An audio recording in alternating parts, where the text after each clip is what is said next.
Ажылык ибадаты туугандар бул аябай чоң ичине чоң улуу пайдаларды камтыган ибадат деп биз айтсак болот. Адамдын дене жагынан жана адамдын материалдык жагынан бул адамдын машакаты мына ушул ажылыкта талап кылынган. Эмне үчүн дегенде туугандар, адамдагы сараңдык, акчаны сарптоодогу болгон сараңдык. Мына ушул адамдардын табиятына назар салып, мына ушул бир сүрөткө, таң калыштуу бир сүрөткө күбө болобуз. Аябай бай болгон инсандын сараңдыгы колунда жок, кембагал же улсум орто жашаган адамдын сараңдыгы экөөнүн салыштыра турган болсок, байдыкы улуураак болуп чыгат. Адамдар анан айтып калышат, ошондой бул сараң болбосо, бул каяктан байымак эле депчи.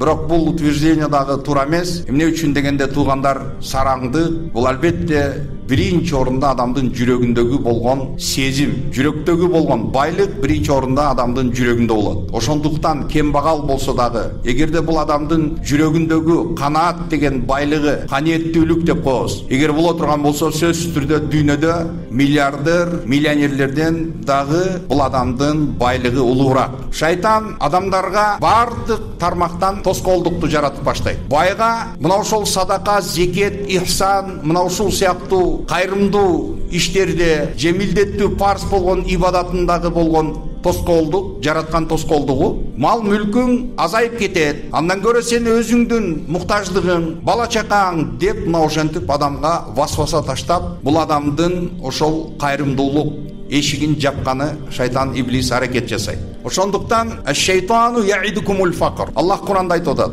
Шайтан силерди кембагалдык менен коркутат. Шайтан кембагалдык менен коркутат. Анан ошол эле заматта ва я'муркум бил фахша. Силерге уятсыз нерселерге буйрат. Мына ошол жакшылык жолдон акчасын кыскан инсанды карасаң, уятсыз адамдын бир табиятына жагымсыз болгон ысырап керчиликке бул укмуштай акчасын чачат. Адамдардын көзү үчүн, адамдардын сүйлөп макташ үчүн, тили үчүн, тилдери үчүн бул адам көрсөң ысырапкерчиликке аянбайт. Мына бул нерсе биздин коомдо белгилүү.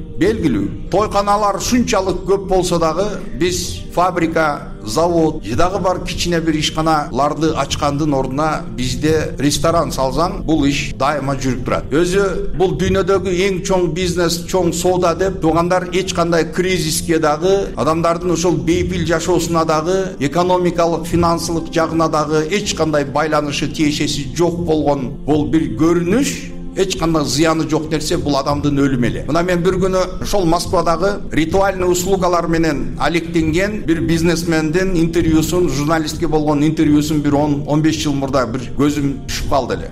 Ошол кезде бизнесмен айтып атат, өлүм бизнеси бул аябай пайдалуу, эч кандай кризис жок. Адамдарда экономикалык, финансылык, социалдык кризистер пайда боло турган болсо, кайрадан булардын жумушу өркүндөп кетиши мүмкүн. Мондай пандемиялар боло турган болсо, алардын бизнеси кайра жүрүшүп башташы мүмкүн. Бейпил жашоодон дагы өлүмдөр боло берет. Адамдын өлүмү бул токтоосуз келе турган нерсе. Бул өлүмдөн эч качан зыян, бизнес кылган ошол ритуальный услугалар менен алектенгендер эч качан зыян тартпайт экен. Ажылык ибадатында туугандар бир жеке личность үчүн болгон аябай чоңдогон ушундай пайдалар боло турган болсо, коомдук деңгээлде дагы болгон пайдалар бар. Мусулман адамдар ажылыктагы эрежелер, ажылыктагы коюлган эрежелер. Ажылыкка, ихрамга киргенден кийин бул инсанга таптакыр бардык нерсе тыюу салынат. Мына ошол нерсени ихрам деп туугандар. Мисалы биз намазга киргенде такбиратул ихрам деп коет, Аллаху акбар деп намазга киргенден кийин биз дүйнөдөн үзүлүшүбүз керек. Биз үчүн көп кыймыл аракет тыюу салынган, намаз бузулат. Сырттан бирөө сүйлөсө ага жооп берүү тыюу салынган. Биз дүйнөдөн үзүлөбүз. Дал ошондой эле ихрам деп мына ошол өзүнө тыюу салуу дал ушул ажылыкта бар. Биз баягы эркектер туугандар денесинен бүт бардык ички кийимдерди дагы чечип, анан кийин мына ошол ихрамды биз кийебиз. Тигилбеген чүпүрөктү биз денебизге ороп, мына ошол бирдей болгон ихрам менен биз ажылыкка топтолобуз. Дүйнө жүзүнөн адамдар келип топтолушат. Дүйнө жүзүнөн мусулмандардын түрлөрүн көрөсүң. Чындыгында мына ошол ажылыкта жүрүп, ой жүгүртүп көрсөң, тегерегиңде кара түстүүлөр, кызылы, сарысы, агы, түрдөгөн мусулмандарды көрөсүң. биринин бири тилин түшүнбөйт. Мына ошондой чоң бир майданда адам өзүң жалгыз жүрө турган болсоң, сен бир падыша бол, сен бир чоң болгон, кычыраган сен бир бай болгон, аябай күчтүү сен инсан болгон. Мына ошол жерде эч кандай сенин ошол өзгөчөлүктөрүң дагы бардыгы жок болгондой. Эч ким тааныбайт сени. Сени эч ким билбейт. Мына ошолор менен аралашып жүрөсүң. Тегерегиңде адамдардын көрүнүшү, кийимдери бардыгы бирдей. Кембагал менен байдын эч кандай бири-биринен айырмасы жок.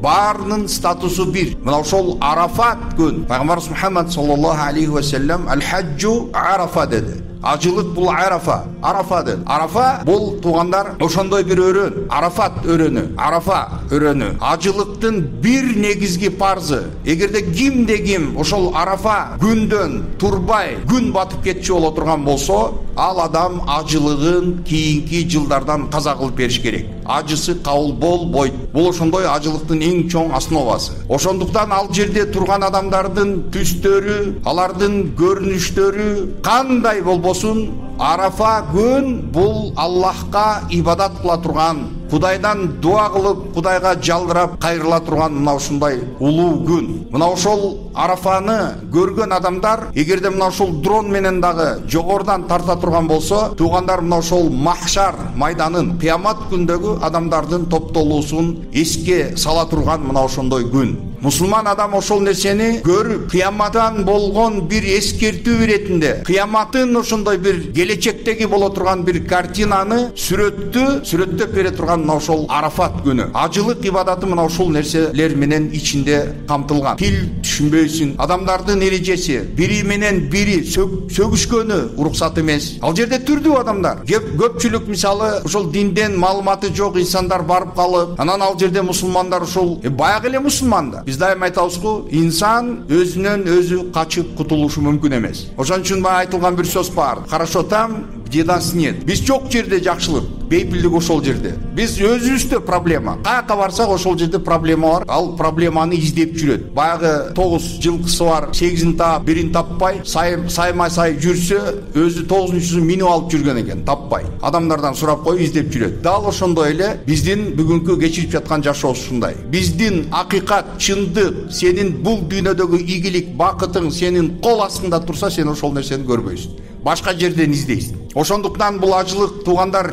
дене ибадаты жана ошондой эле бул акча ибадаты. Сарптоо керек. Ошон үчүн байларга бул милдеттүү түрдө болгон. Акча сарпташың керек. Акчаны сарптайсың. Акчаң кетет. Дене жактан машаккат бар, кыйынчылык. Ошондуктан бул эскертүү көпчүлүк мусулмандарга. Сөзсүз түрдө 60-70 жашка чыгышың керек эмес сен ибадат кылышың үчүн. Сен Кудайга күчүң бар кезде ибадат кылышың керек эле. Качан инвалидный коляскага отуруп, баса албай, давлениең көтөрүлүп, жүрө албай, жаныңда экөөсү сени сүдүрөп жүрсө, кыйналып, балдарыңы кыйнап, ажылык күч бар кезде жасаш керек болчу. Мына ошол дене ибадат. Бирок сен жашың өтүп кетти, ошол нерсеге эч качан бир камыңды көрбөдүң. Биз үчүн баягы мусулман десе, биздеги бир стереотип, мына аң сезимге сиңип калган нерсе мусулман десе, биз мусулмандыкты илгерки ошол баягы динден алыс болуп турган кезде мусулмандыктын доказательство катары бул анын ошол сүннөткө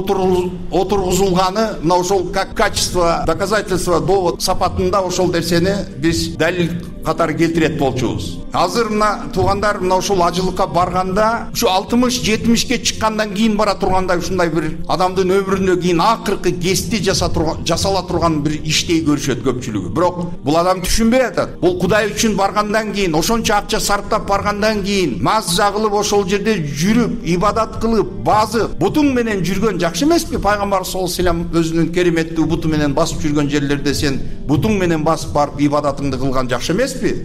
Инвалидный коляскада жүрүп, тегерегиңдеги адамдардын баарын кыйнабастар. Канча тоскоолдук жаратат ошо коляскачандар. Бул дегени сөз түрдө эми андай болбойт деп мен айтып аткан жерим жок. Просто ар бир нерсенин өзүнүн мезгили бар. Өз мезгили болот.